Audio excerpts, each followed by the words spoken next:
এখন যে একেবারেই সংকটটা দাঁড়িয়ে গেছে, একটা পক্ষ বলছে যে আসলে মানে বাংলাদেশে বর্তমান যে সরকার আছে এই সরকার সংবিধানে নাই, তো এই সরকার সংবিধানে নাই, সেই সরকার রাষ্ট্র পরিচালনা করছে এবং তার নির্বাচন দিচ্ছে, এটা মানে আইনগত ভিত্তি নিয়ে শোনেন ব্যারিস্টার উনি সার্টিফিকেটধারী এক্সপার্ট লতে, আর একজন সাংবাদিক বলা হয় জ্যাক অফ অল ট্রেড। ওকে, আমার বক্তব্য হচ্ছে যারা এই প্রেসিডেন্টের কাছে ওথ নিল সংবিধান সমুন্নত রাখার জন্য, ওখানে আমি উপস্থিত ছিলাম, এই সংবিধানে হাত দেওয়ার তাদের এখতিয়ারই নাই, এখতিয়ারই নাই।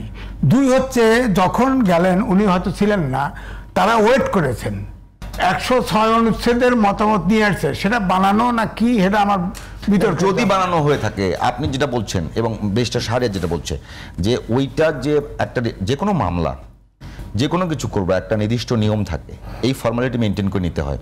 যদি ফর্মালিটি মেনটেন না হয়ে থাকে তাহলে এই পুরো সরকারের প্রক্রিয়া কি আগামী দিনে প্রশ্নবিদ্ধ হবে না? অফকোর্স চ্যালেঞ্জ হবে, অফকোর্স। আপনাকে সেখান থেকে বের হওয়ার রাস্তাটা কোথায়? 25শে মার্চ জুলাই সনদ, 25শে মার্চ জুলাই সনদ ভুয়া। আমার কাছে শোনেন, আমার কাছে শোনেন, 25শে মার্চ বাংলাদেশে ক্র্যাকডাউন করে পাকিস্তানি আর্মি। হ্যাঁ, 26শে মার্চ আপনার জিয়াউর রহমান কালুরঘাট থেকে স্বাধীনতার ঘোষণা দেয়।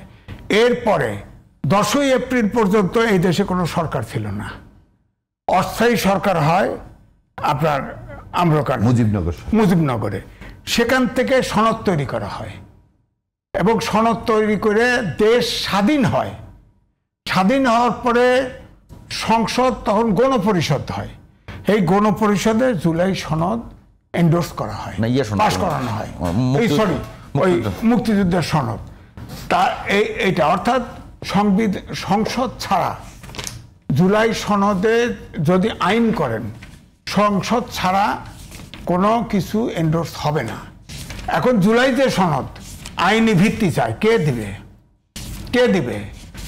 উনি বলেছেন যে ওটা জনগণের আকাঙ্ক্ষা। কয়জন জনগণ ছিল? 52টা নিবন্ধিত দল, তার 25টা দল 30টা দল আলোচনা করছে, সনদে স্বাক্ষর করছে 25টা দল।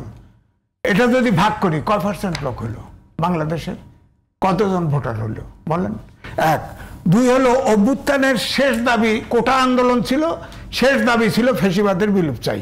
যখন পলিটিশিয়ানরা ঢুকে পড়ে তখন এই পলিটিক্যাল ভাষাটা আসে, ফ্যাসিবাদের বিলোপ চাই। ফ্যাসিবাদের বিলোপ মানেই হচ্ছে আমরা ফ্যাসিবাদ বিলোপ হলে আমরা গণতন্ত্র চাই। ফ্যাসিবাদ তো একটা পুরো সিস্টেমের নাম না, একটা সরকার ব্যবস্থা না, পুরো সিস্টেমের নাম। হ্যাঁ, ফ্যাসিবাদ একটা আদর্শ ধরা হয়, পুরো সিস্টেমের নাম।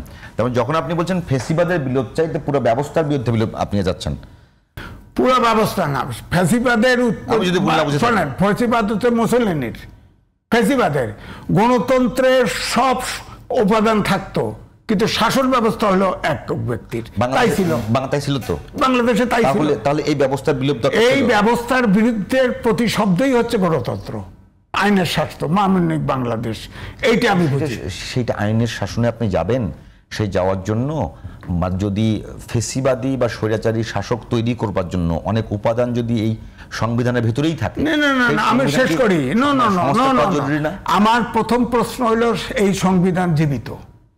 প্রথম প্রশ্ন হলো সংবিধান জীবিত, কারণ এই সংবিধান অনুযায়ী ওত নিয়েছে। যদি বলে যে সংবিধান নাই, তাহলে সরকার নাই, অবৈধ পুরোটা, তার কিছুই করার ক্ষমতা নেই, খামাখা জোর করে ক্ষমতায় বসে আছে, পরিষ্কার। কারণ সেই প্রেসিডেন্টের কাছে ওত নিয়েছে, 106 অনুচ্ছেদের ম্যান্ডেট নেওয়ার জন্য, রেফারেন্স নেওয়ার জন্য বসে রয়েছে, ওত নেয় নাই। ওইটা আসছে, এটা কিভাবে আইছে, প্রেসিডেন্ট কইছে চাইছে, আমরা বিশ্বাস করে রেখেছি। তাহলে রাষ্ট্রের তো বেগম তৈরি করতে পারবো না, এখন আমরা বিশ্বাস করি ওটা করছে।